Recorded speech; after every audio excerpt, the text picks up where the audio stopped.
Assalamualaikum warahmatullahi wabarakatuh.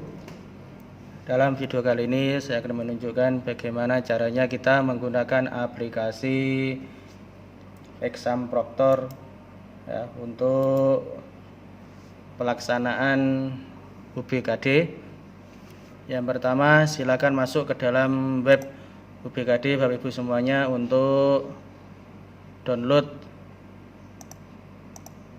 exam browsernya ya, untuk Exam Proctor. Setelah berhasil login di halaman pengumuman ya, di sini sudah ada bahwa untuk versi dari Exam Proctor atau Proctor Browser itu adalah versi 20.0922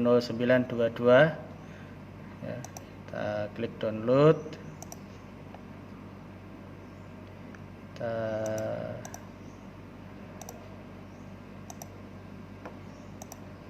ke folder, kita ekstrak.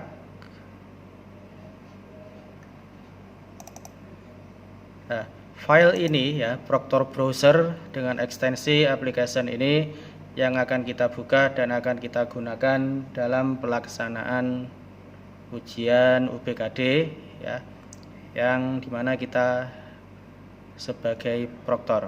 Kita klik 2 kali, kita pilih yes.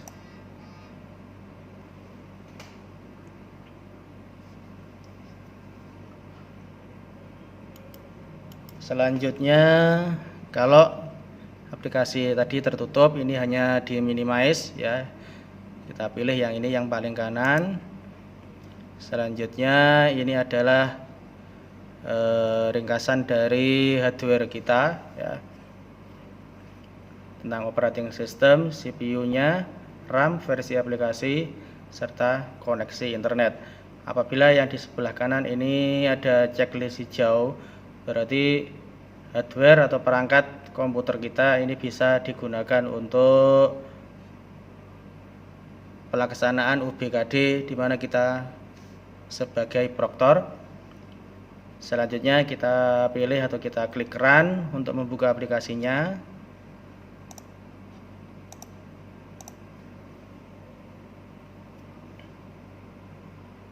Selanjutnya setelah berhasil login, ini adalah halaman utama dari aplikasi Exam Browser untuk proktor ya. Beranda ini adalah menampilkan nama atau data pribadi kita. Selanjutnya kita masuk di menu status tes ya. Di menu status tes ini adalah yang pertama harus kita pilih untuk kita menentukan tes yang akan aktif ya. Di sini nanti kalau ada beberapa jenis tes akan muncul ya, karena ini jenisnya adalah simulasi atau satu, ini yang muncul hanya satu. Sedangkan kelompok ini kalau sama seperti dengan UNBK itu seperti dengan sesi ya. Kalau satu ini berarti dia akan aktif di sesi yang pertama atau sesi satu ya. Terus ini kita refresh untuk menampilkan tokennya. Kalau ini notifnya berwarna hijau atas ya, berarti settingan kita atau token kita akan aktif. Selanjutnya kita klik simpan ya. Kita klik OK.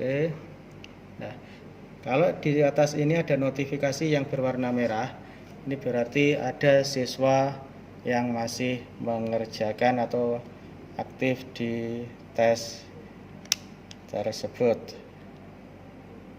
ya.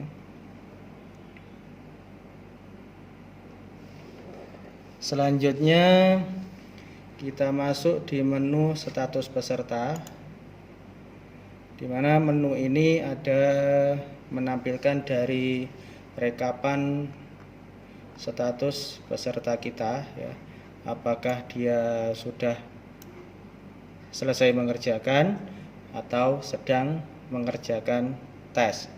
ya. Kalau dia sudah selesai berarti nanti statusnya ini tes selesai. Kalau masih mengerjakan, statusnya adalah tes sedang dikerjakan. Jadi di menu status peserta ini kita bisa melihat aktivitas siswa kita sudah selesai atau belum mengerjakan tes ini. Selanjutnya di menu daftar peserta. Di dalam menu ini ya, kita bisa melihat atau mengontrol daftar peserta yang aktif di tes kita, mulai dari nomor, username, nama, kelompoknya, serta nicknya ya. Jadi kita bisa melihat siapa saja yang menjadi daftar peserta di tes kita. Selanjutnya masuk ke menu kelompok tes.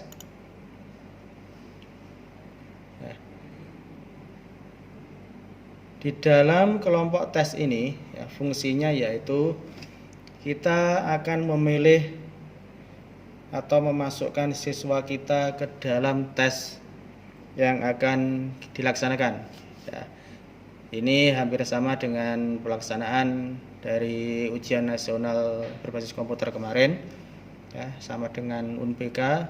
Kita pilih yang klik assign all ya, maka nanti di sini akan terchecklist semua ya. Ini akan diceklis semua. Setelah itu pilih save change. Apabila kita tidak melakukan ini assign all atau memilih peserta ini ya, maka siswa tersebut atau peserta tersebut tidak akan bisa mengerjakan atau login ke dalam ujian atau tes kita ya.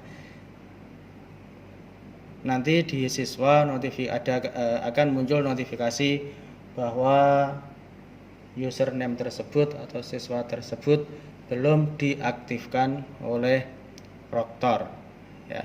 Jadi biar siswa itu bisa mengerjakan atau ikut ujian di kita harus checklist semua peserta kita atau assign all di menu kelompok tes. Selanjutnya di menu daftar login peserta. Di sini ada 1 2 3 4 5 6 7 8 9 10 ya. Artinya masih ada 10 anak yang login di aplikasi ini ya, atau ada 10 siswa yang masih mengerjakan tes ini ya. Ini juga ada menu reset login ya, khususnya untuk mengizinkan siswa masuk ke dalam tes setelah ada kendala di siswa, ataukah logout sendiri, putus koneksi internet ataupun lain sebagainya. Selanjutnya di menu request reset peserta ya, di menu ini fungsinya yaitu apabila siswa gagal login ya, contohnya ketika siswa mengerjakan ya, tiba-tiba di tengah perjalanan siswa tersebut putus koneksi internet ya. Ketika siswa sudah atau akan login kembali ya, maka siswa tersebut dianggap masih aktif di server. Maka untuk mengizinkan siswa tersebut login atau masuk ke dalam aplikasi, maka kita harus request reset login peserta ini. Beda dengan pelaksanaan UNBK ya, di antara untuk request reset login antara UNBK dan UBKD ini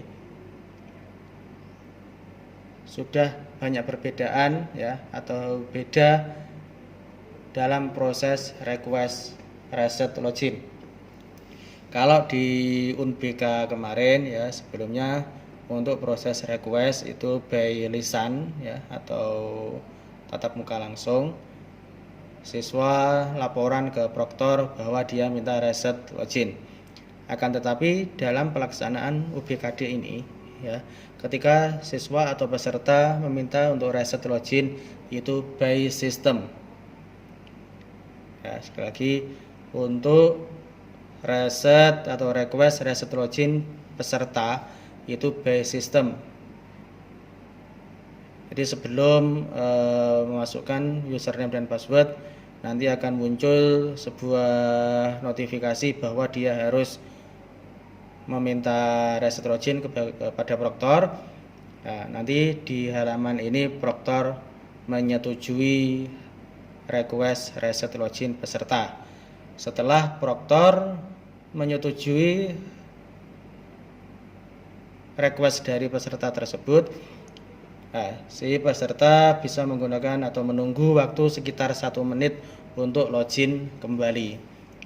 Nah, setelah berhasil login, ya, request disetujui, siswa bisa login kembali. Itu. Demikian sedikit menu-menu yang ada di aplikasi exam browser untuk proktor dalam pelaksanaan UBKD di tahun 2020-2021 ini. Cukup sekian, kurang lebihnya mohon maaf. Saya akhiri, wassalamualaikum warahmatullahi wabarakatuh.